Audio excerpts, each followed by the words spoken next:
Hi, I'm Caroline Leavitt. I'm the co-founder of Mighty Blaze with Jenna Blum.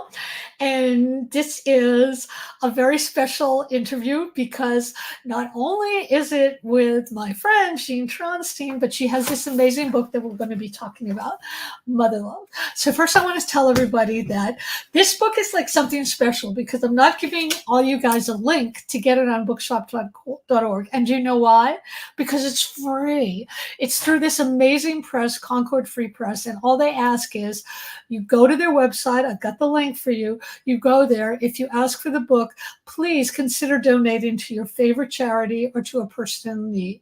Isn't that amazing? It's really putting kindness and everything else out into the world. So if you have questions today, please pop them in the chat for Jane. I'm going to give an introduction to her, and then we're going to talk about her amazing, amazing book. So here we go.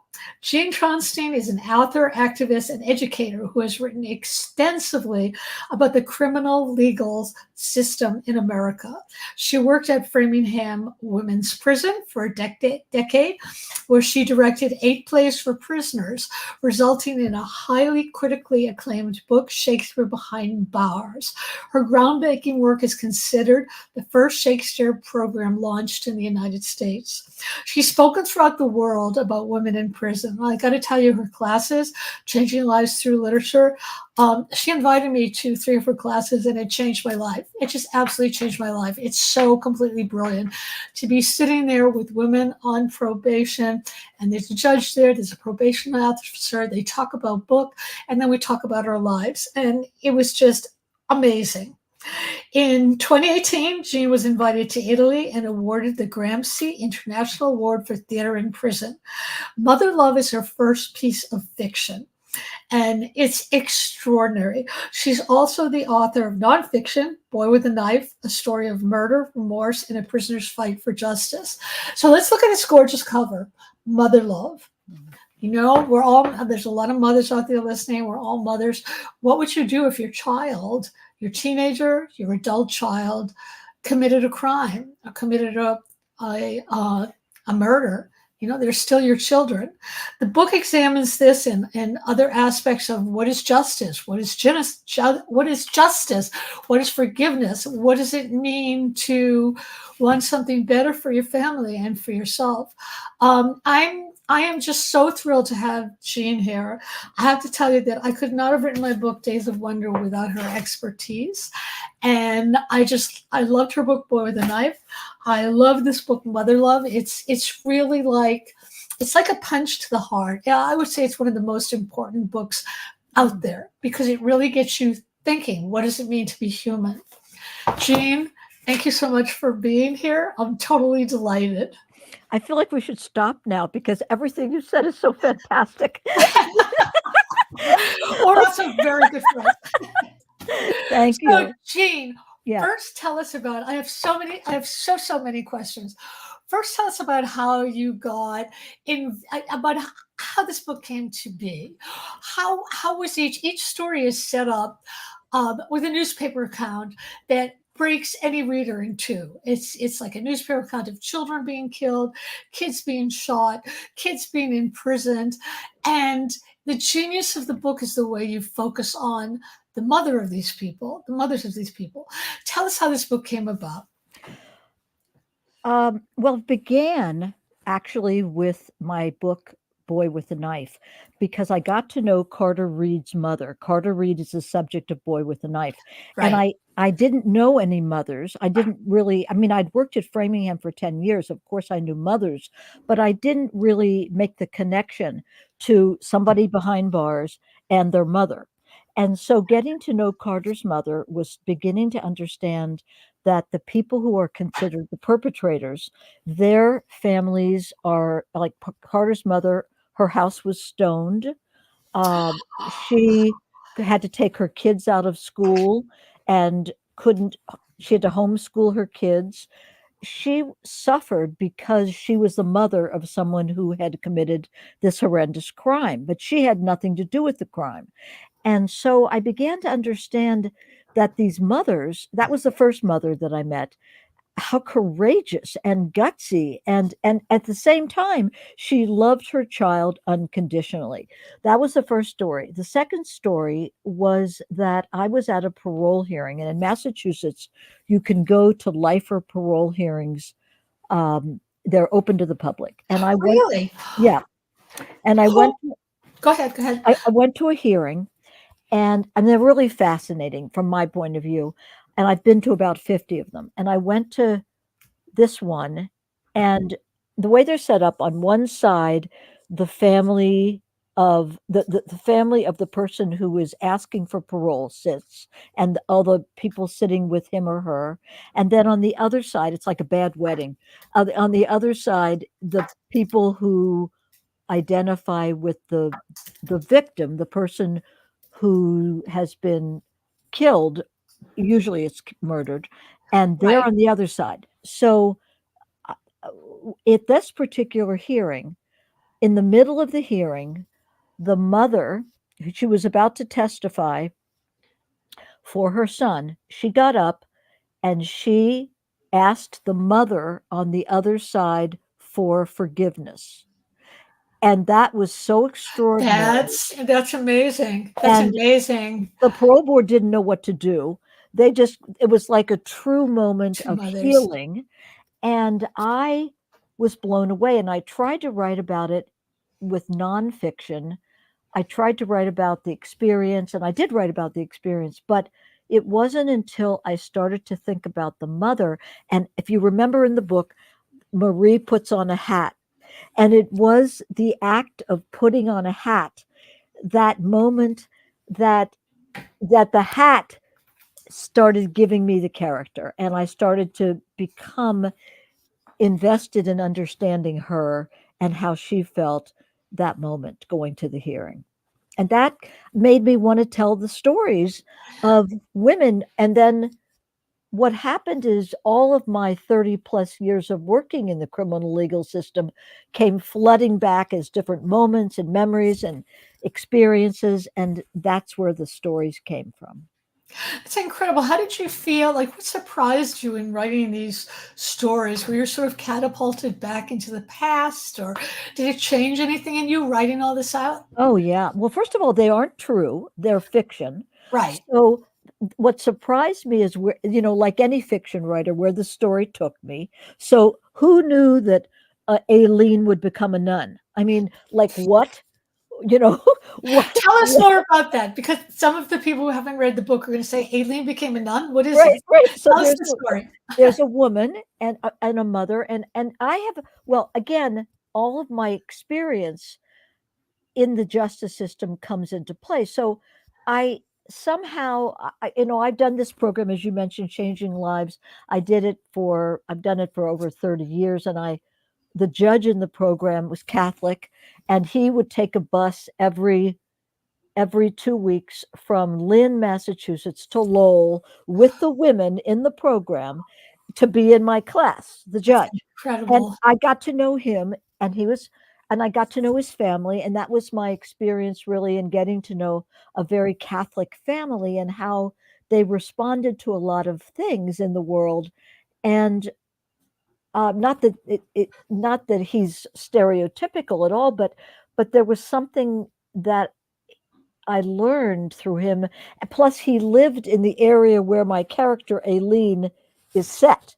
He lived in Marblehead, which is the North Shore in Massachusetts. Each story is set in a different town in Massachusetts, and that's because I could go there and research it. It was during COVID. I'm Right. writing, and I could drive there and walk around, and nobody bothered me, etc. And I'd find the house where somebody lived, or I made up the house where they lived and stuff. And I did all that research, and it was wonderful. Anyway, so Joe, the judge, I got to know him, and I also had known a nun who I was very close to, a woman who was a nun who then became a layperson.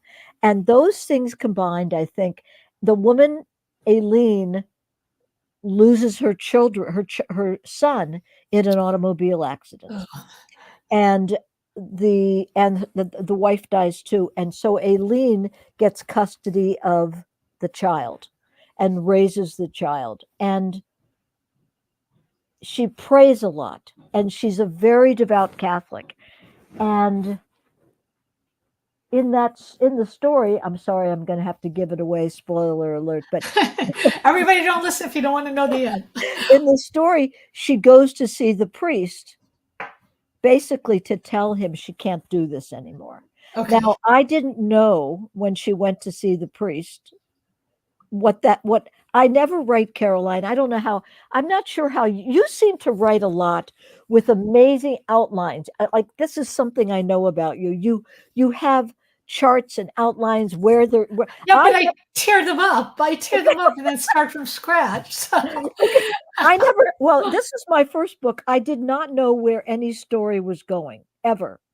Now I went back and put Right. structure in, but as I was writing it, I didn't know that she would ultimately say, I mean, she's the one, she's a grandmother, but she says, I'm done taking care of him. You take care of him now, after he gets arrested. And she it and it and you be and the I think as a reader you understand, and you don't judge her, and you forgive her, and you still hate that she's doing that, but what she's been through, she wants her life, she wants some time Right. to herself, she wants to find her path. What did people get wrong about forgiveness? Wow. um I've been well thinking. i Go i ahead. Go ahead. I think forgiveness, I think this is interesting because you touch on this in your book too. I don't think forgiveness means you forgive the crime. Right. I don't think that's what forgiveness means. You forgive something in order to open your heart enough that you're not filled with anger and hate so you can go on. That's what I think you forgive. I don't think you forgive what happened. I don't think I could ever forgive. I mean, there are some crimes that are not forgivable, Right. Right. but it's opening your heart. Thank you. So you can go on without the hate. Exactly. And I think that we don't understand this enough, but I think most people, and I certainly will say most kids who have committed heinous crimes have to come to some point of understanding, and Right. they don't ask for forgiveness from the person's family, but in some sense I think that if I were a family member, I would want to have a connection. We don't have a justice system allows that, by the way. Right. Right. But I would want those people to be able to talk and to have forgiveness, like, you know, like Marie does in my book when she gets forgiveness from Francine. What about? Can we talk about? I always catch on the fact that for me, forgiveness also has a lot to do with what the person does after the crime. There's always the very famous case of Charles Manson committed terrible, terrible crimes. He said if he got out of prison, he would do the same thing. Then we have Leslie Van Houten, who is one of the Manson girls. She was involved in the horrible crimes at the beginning, but she was in prison for decades. And while she was in prison, she got a degree. She was a model prisoner. All the other women in prison depended on her and loved her. She was finally up. She kept being denied parole. But she finally got parole. And I think she was, I don't know, in her 70s or her 80s.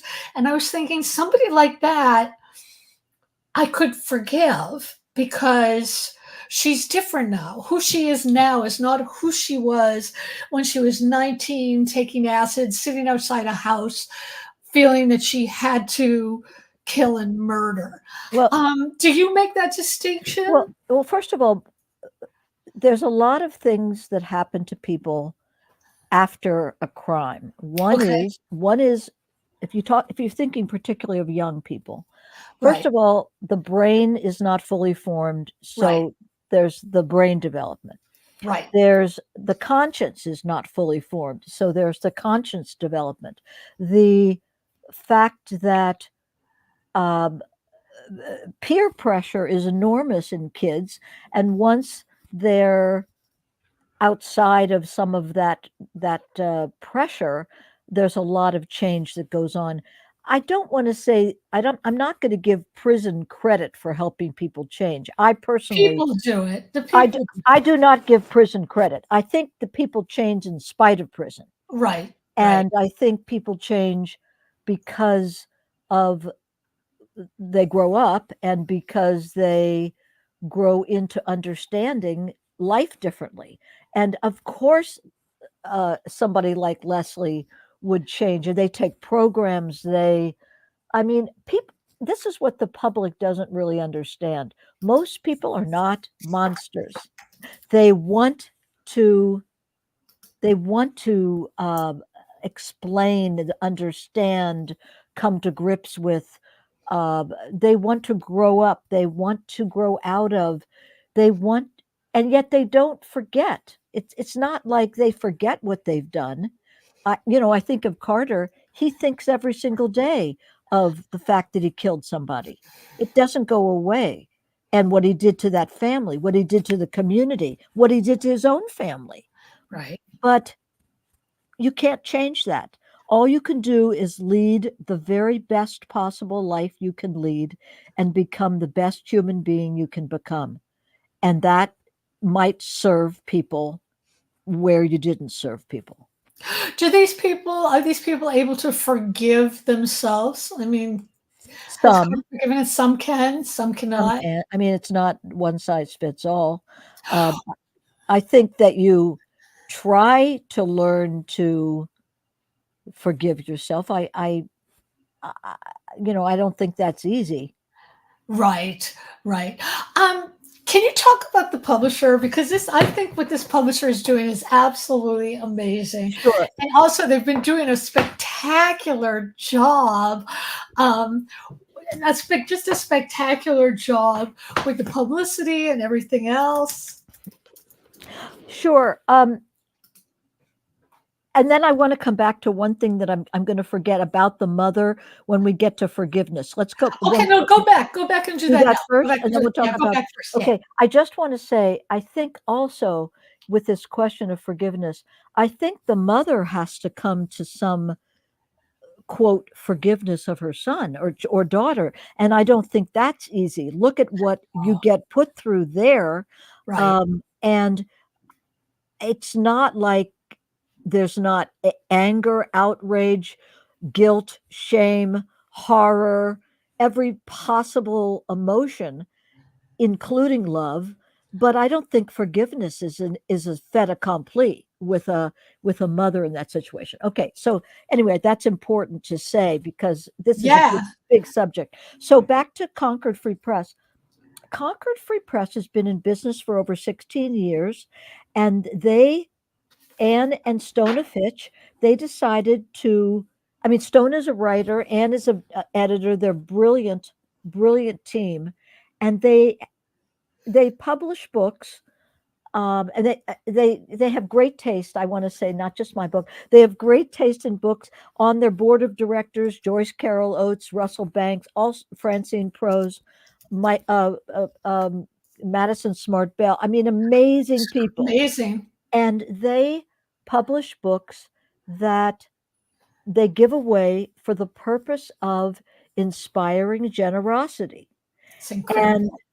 they don't publish a lot of, I mean, there's not a big print run, but it's enough books that the idea is to book to circulate. So if you get my book, normally what we do and what people want to do, I hold on to the book, save the book, forever and ever. But the deal is that people pass these books on, and my book, in the back, people write their names, and my book maybe could raise $40,000 to $50,000 for It's charity if people incredible. pass the books on. And as you know, Caroline, I mean, most of us don't get tons and thousands and billions of dollars for writing a book. I mean, if we're Stephen King, maybe, And but you do. but I think that the idea of me, I mean, I feel like in a way, this is a perfect book for to be given away free because it honors the mothers. Right. I don't make money on the backs of the mothers, and I feel good about that. I don't make money from this book. I help raise money for organizations that can help other people. Have you gotten any feedback from mothers? Oh yeah. Oh, tell Sure. us.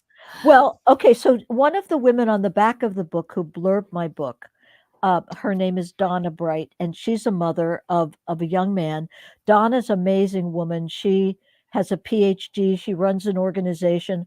Her son was again, it was a fluke thing. He was with a group of kids. He wasn't the shooter.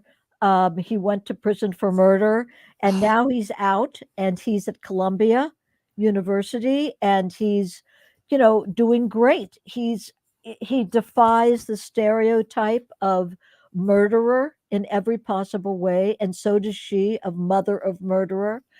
um, it was hard for her to read my book. She told me it was, it's not easy to read the book. These are 10 women, 10 mothers. It hurts. And yet she identified with them. And I think what I'm getting is that it's heartbreaking, and people identify. And yet, um, it's not without hope, because the hope is that these mothers, they carry on. They're so, um what can I say, um well, they're mothers. They're what mothers Right. are in our society. They're the backbone. They're the ones who lend the support. They're the ones who'll do anything to help. I mean, one mother in Help the my kid. book um, has to help her son who is being blackmailed in prison. So, they will do things for their children because they're mothers. I wanted to ask you about the Changing Lives Through Literature classes, how those started up, and how they expanded, because going to one of those classes was one of the most amazing experiences of my life, because it changed when you get to be in a class like that, you see how many misconceptions there are about prison and women in prison and all this other, and it just quickly disabuses you of those stereotypes. So tell us about that, how that came Sure. about. So, Changing Lives Through Literature was founded in 1990, 91, I think, um, by a judge and a professor who who were from Dartmouth, Massachusetts. And the judges, their idea was, well, actually, I have to laugh because it's kind of a macho male story. They're on a tennis court, and the the professor says to the judge, "I could do better than you with people in the criminal legal system. If you gave me people in my class, I could keep them out of crime. You can't keep people out of crime, but I could." Okay, so it was a challenge. So they began with they the judge said, "Okay, let's see what we can do." It was a reading began a reading group. I mean, people have you talk about, they've called it books for crooks. God, horrible Oh, titles. Terrible things. Throw the book at them. All these terrible things. But basically, they started with people who had serious records. They weren't. They hadn't killed people. Not rape or sex abuse, but crimes that were pretty serious. And rap sheets that were this long, and they took those guys, and probably 9 or 10 in the beginning, and they put them in an 8-week class every other week, and people read books, and they came together to talk about the books, a probation officer, a judge, and a facilitator, a professor, with the group of people, and they talked about books, and the goal was to not discuss your life so much as to discuss the book, but oh, through right, the book, you talked about yourself, even though right. you're not talking about, like if we were going to read Days of Wonder, we wouldn't be talking about, you know, our prison experience. We'd be talking about her prison experience. Right, right, And which is so very different. it's very, Right. except it's not, what happens is just like when you read a book, and this happens to me all the time, I think of To Kill a Mockingbird. When I read that book, I wanted to be Atticus Finch, and I always imagined I was Atticus Finch. And even, that's and therefore the experience became deeper for me because of my personalizing. And Right. and yet when I talk about it, I would talk about what Atticus did, not what Jean as Atticus did. So that's how the class began. And then I started it with about a year later. I got so excited when I heard about it. I with a judge and for women. And so we started it 1991, 92, and it's been going on and it's still very vibrant. I think it's incredible. I think that there are so many things that you wouldn't imagine would be so, so helpful to people who are incarcerated, and that's one of them. And I believe you told me about this, that Bard College, which is a really fine, hard to get in university, offers prisoners Bard college level classes. They take them at the prison. It's hard to get in. You have to write a variety of essays to get in. But what happens is all these people who are going to Bard to get their degrees, first of all, they bond together because it's a common goal. They have study groups together. And the amount of self-respect when they get, and possibility also when they get the degree is incredible. So I was wondering, like, what else do people get wrong about incarceration? Okay, and I want to say we have a lot of those programs all across the country, and Oh, no, I didn't know that. all across the country are college programs for prisoners, and it's a very vibrant network now. It's called the Alliance. We have a lot of them in not a lot, 3 or 4 programs in Massachusetts: Tufts, Emerson, Boston University, etc. And I taught in college. That's how I got involved. I taught Okay. for the community college in a prison at Framingham. That was my first gig, so to speak. Um, so, what do people get wrong? I would say people don't understand that those people who go to prison are us. They're just us poorer people of more obviously people of color, more obviously with tragedy in the family, more tragedy in family life, more trauma in family. Not to say that we don't have trauma in our family, but our fortunateness, whatever our privilege is, has allowed us not to be in that situation. But when I say they are us, I think to understand that most people behind bars are just people, and they have the same yearnings, desires, ambitions, lonelinesses, losses, lacks, gains, um, intelligence. Uh, and I mean, Carter, for example, was a voracious reader. People look at, you think about someone like Dwayne Betts, who wrote a memoir. He learned to, write poetry behind bars. I mean, people getting behind bars is a function of circumstances, sometimes stupidity, uh, sometimes mistakes that people make, for sure, but oftentimes it's the the way where you end up, the the card that you've been dealt, and not just the choices you've made. And I like to tell my students that because they always think everything is choice, and It's not always it's choice. not Some things always are choice. beyond our Right, control. right. Can And you I know you've done work with the Innocence Project, and I'd really like to talk about that because sometimes people are put behind bars and either because the law got it wrong or they didn't have a good attorney or they couldn't afford a good attorney. Again, it's a matter of chance. Can you talk about that? well, I actually haven't worked with the Innocence Oh, I Project. thought you had. Well, I So actually sorry. am going to, in that we're going to do the New England Innocence Project, and I are Okay. doing an event in June at a Okay. library in Massachusetts. And I know people in the Innocence Project. I know people who are innocent, and I know people who served years behind bars. And that brings up another interesting point back to the mothers. The mothers, it sort of doesn't, not that it doesn't matter, but they still suffer if their child is behind bars, whether they're innocent or They're not. not, of course. So I think there are a lot of people behind bars. I don't know the numbers off the top of my head, but there are an enormous amount of people who, many more than we think, who are sent to prison who did not commit the crime. That's just mind-boggling. It's mind-boggling. What can the average person do besides getting this book for free and passing it on so that people are more educated about this?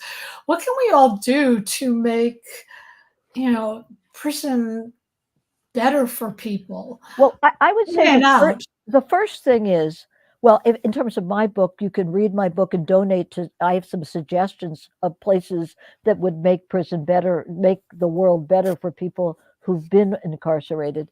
But I think beyond that, the first thing is, and this brings up my book again, to go beyond the headlines. The reason I have those little news stories at the beginning of each chapter is to show you the difference of what the news reports Right. and what a mother's story is. And I think to go beyond the headlines, to look deeper, to ask questions. Why did she do that?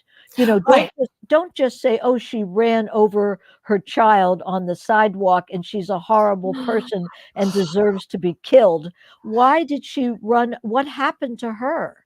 And Right. so the first thing is to question and understand and read and think and try to look at the other side of the picture, not just the what's broadcast in the news. And then, of course, there's 1,000,001 organizations that people can get involved in. How did they find those organizations? I want to put up a link. Well, Is it on your website? They can go to my website. I have tons and tons of information on my website, JeanTrounstine.com. Okay. And I think that they can always ask if they're interested in bail, if they're interested in helping people, if they want to end life without parole, if they hear about why should people be in solitary confinement. There's so many different things that people can get involved with. But I think the questioning of why these things happen, anyone can do. Right. I always ask this question because, as you well know, I tend to obsess about everything. Jean, what's obsessing you now and why? Going to Venice. Oh, tell us about that. Tell us about that. That's amazing. This is a really good. Okay, tell us. I'm doing 2 Changing Lives programs in Venice prisons.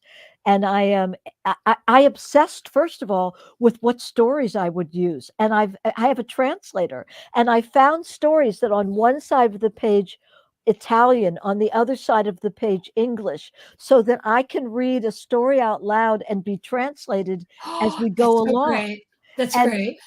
But I'm obsessing about packing so that I don't pack too much. So I'm obsessing about the weather so that I don't want to have aqua. I can't remember the other word. High tides in Venice, so I have to. Oh, that's right. I don't want to wear boots in Venice walking through St. Mark's Square.